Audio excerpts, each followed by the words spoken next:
Hi, my name is Anita Menon, and this is BLUElab, and we're representatives of the BLUElab Biogas team, and we're presenting for the GATE Design Review for winter 2014. So first of all, I want to give you a little bit of a background into our team. So as an introduction, the biogas team was originally conceived to design, build, and test anaerobic biogas digestion systems. And our team has worked both at home and abroad in the Philippines, Nicaragua, as well as Liberia. So to give you a little bit of an intro into the process of anaerobic biogas digestion, I'll kind of use this schematic. So basically, waste and water go into the biogas digester, and that produces two outputs: biogas, which can be used as a renewable fuel, and an effluent, which can be used as fertilizer. And the point of the biogas is actually to alleviate, it's kind of to power these cook stoves that can then replace wood and coal burning stoves that women and girls use in Liberia to cook right now, the fumes from which can cause a lot of respiratory illnesses. So last summer, we traveled to Liberia and West Africa with a couple of trip objectives. The first objective was customer discovery, meaning that we kind of wanted to see whether there was a real customer base for us to kind of market our product in a village or throughout villages in Liberia. And then also we built a digester prototype on a university campus as kind of like a pilot study to see, kind of take data from that digester and see how it performed in country. And so we built that in the summer, and then the focus of our fall semester then became building a compression and containment system. So then our new mission statement kind of became to design a biogas compressor that can reduce the amount of biomass used as fuel, improve the air quality and respiratory health, as well as empower members of the local communities in Liberia to be part of this sustainable network of energy consumption. However, in January of this year, our digester at the University of Cuttington failed. So we've been thinking kind of a lot about why this happened, and we've kind of narrowed it down to 5 main reasons. So the first is that we had different priorities from our partner. So our partner was the University of Cuttington, and their main priority is education, and it's to educate their students in whatever they are studying, and it's not really truly, first of all, it's not truly sustainability, and it's not truly community engagement, whereas those are kind of our priorities.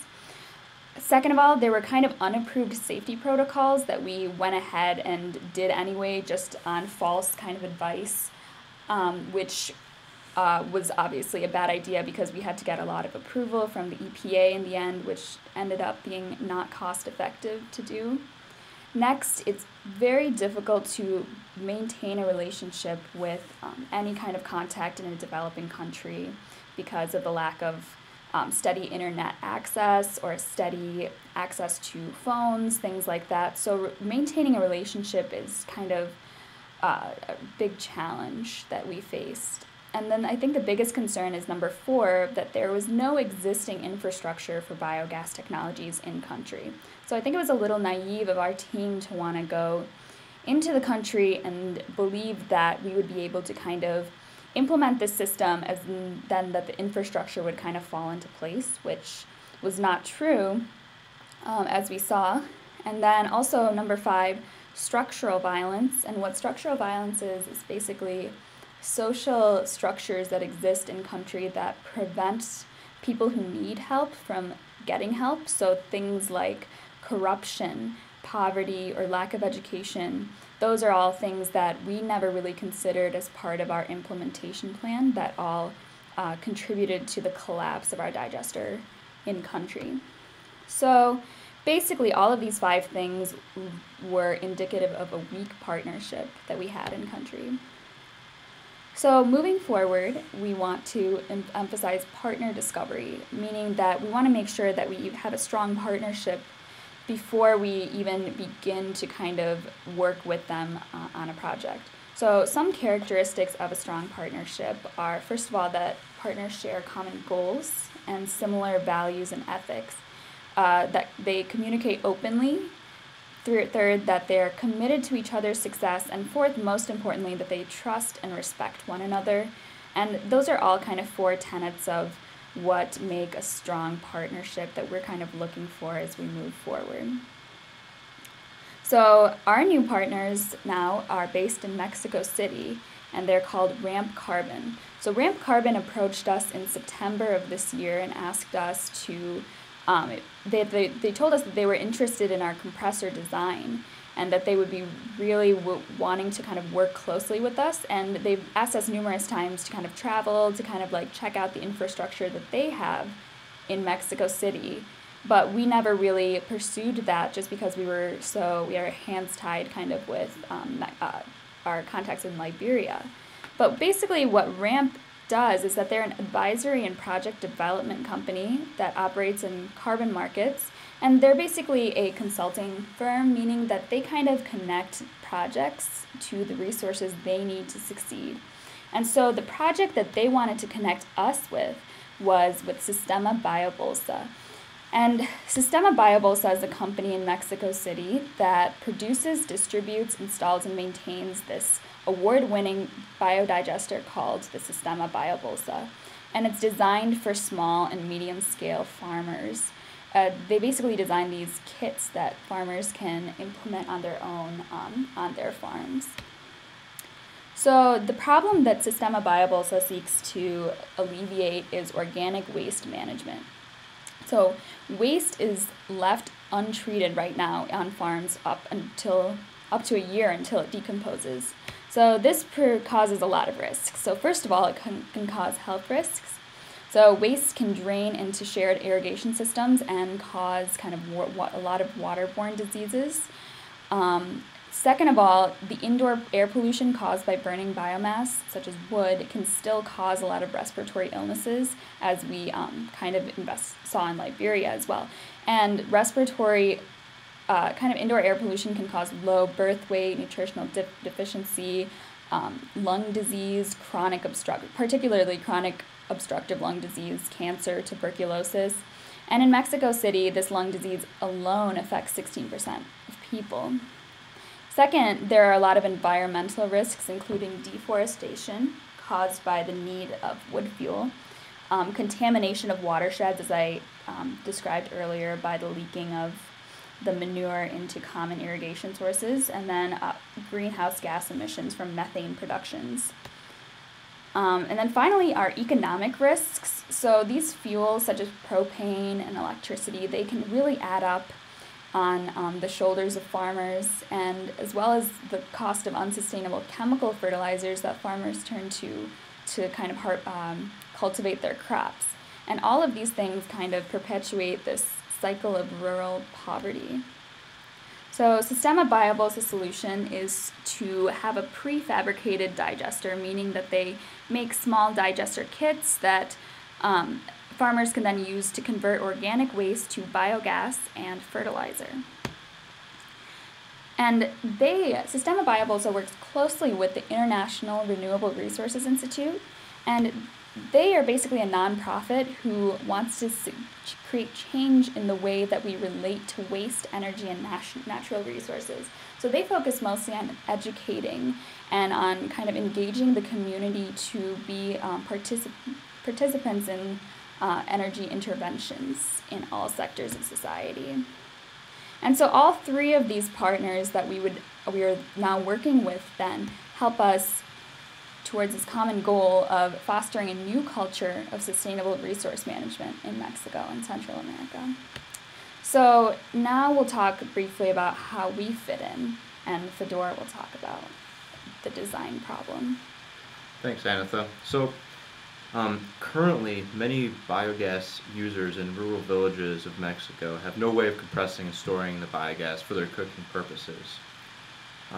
The compressors currently available on the market and to them are simply too expensive for most of them to afford, costing upwards of $1,000. And because of this, the biogas has to be directly routed into the stove from the digester. And as a result, this digester has to be located in very close proximity to the stoves. So, because of these reasons, the portability and ease of use of the biogas is heavily limited because biogas cannot be accessible to all corners of the village. And our project and design solution will try to offer a cost-effective way to compress and store the gas and share it with all villagers, all families in the villages.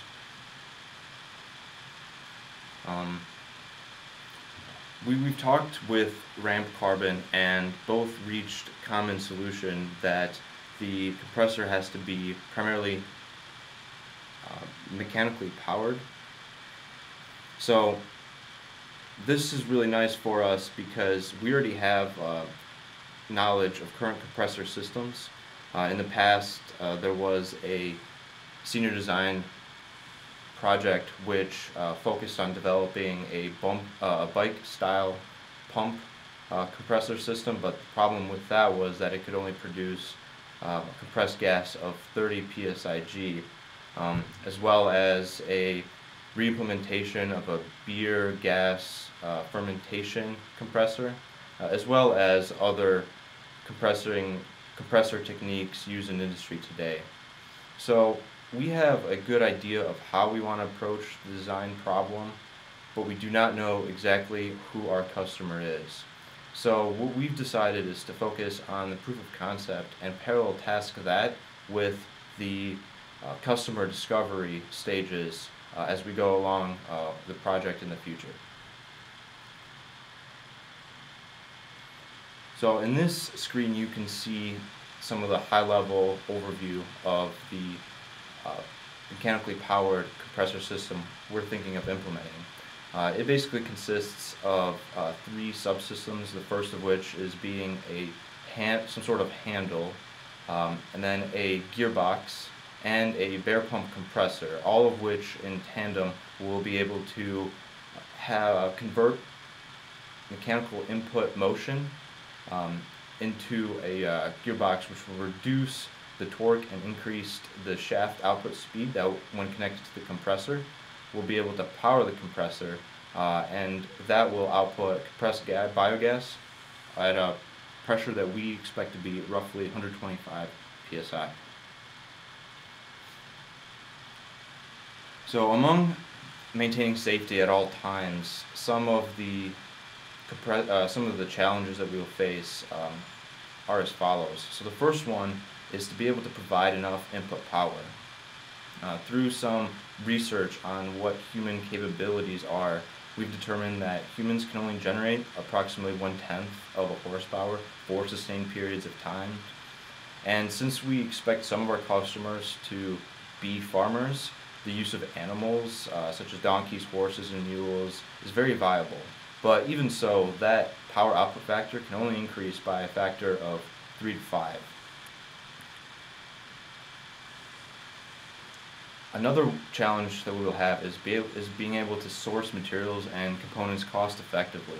We don't know what our budget is right now, but it will be relative to current benchmarks, hopefully, well, as a criterion lower than what the current benchmarks cost. Once we've determined it, we'll be able to optimize the price and function of each component to find the most suitable ones to use in the compressor, gearbox, and input handle, as well as the storage tanks.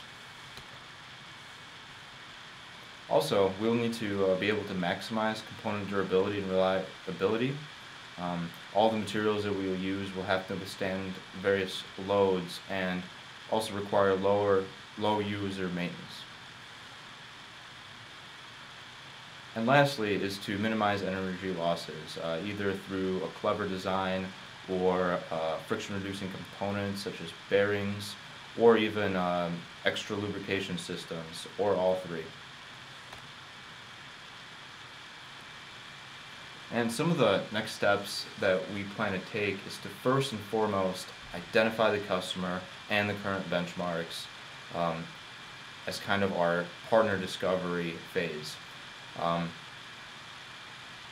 Basically, we'll need to find out who will be using the system, and what resources are available locally. And as far as the benchmarks are concerned, we will use them as preliminary information and use for comparison of our design. Next is to identify some user requirements as part of our ethnographic analysis. Basically, we will want to understand the types and scales and the scale of the output desired, as well as understand the type and scale of inputs available. And we will use this data to come up with either a single optimal design that satisfies our customer needs, or make the design scalable to be applied through a range of applications. Next, we will determine some primary design drivers and conduct engineering analyses. And then lastly is to actually build the concept prototype, which we will use for testing and analysis at a single demonstration site to pretty much identify and understand how the biogas behaves in the compressor system, as well as identify any mechanical issues that might occur. And after we have a working prototype, we'd like to send it to Ramp Carbon or Sistema Biobalsa, who we will request to conduct preliminary user feedback and understand how the customer sees the product in their local community. So now I'm going to talk briefly about trip goals in Mexico City, and so I'll just go into these kind of lightly because we'll go over them in more detail at the panel design review. But first of all, we kind of have 4 main macro goals. So the first one is to, again, demonstrate proof of concept. So basically we need to determine what data we need to define the specifications for the compressor system that we're going to have to subsequently design and build in the fall, as well as write procedures ahead of time how to obtain data in country. And so why this is important is, first of all, it fulfills the contract agreement that we're writing with Ramp Carbon, because originally they are interested in our design first and foremost. And also it kind of helps us get some physical feedback into immediate problems we may run into with our design. Another goal is ethnographic research, and this is basically to assess the scale of demand for gas compression in rural Mexico City and kind of understand whether our presence is even needed there. And this is important because we have to take into account some cultural considerations, as well as whether this venture is even possible. So for example, first we're going to have to assess the current demand for compression in country, and that will kind of consist of figuring out how many people can use a single digester, who would be pumping the gas and carrying the containers, things of that nature. And then we would also need to assess feedback and future demand, meaning that would farmers actually be willing to use and buy the compression system, and who primarily maintains the biodigester, and how often people are kind of willing to refill their gas tanks, things like this. So a third macro goal is partner discovery. And what that means is, as I mentioned before, our partners in Liberia, our contacts in Liberia kind of fell through because we didn't have a strong partnership. And so the plan of action here is to begin to understand the infrastructure that Ramp and Sistema Biobalsa have in country. And that'll be done through interviews, and we can kind of hash out the details of what our future relationship is going to be. And again, as I mentioned earlier, it's important because partners have to trust and respect one another, and a lot of that comes from one-to-one, one-on-one kind of conversations, and kind of these sorts of dialogues on various issues that we might face. And then a fourth kind of plan of action is education and inspiration.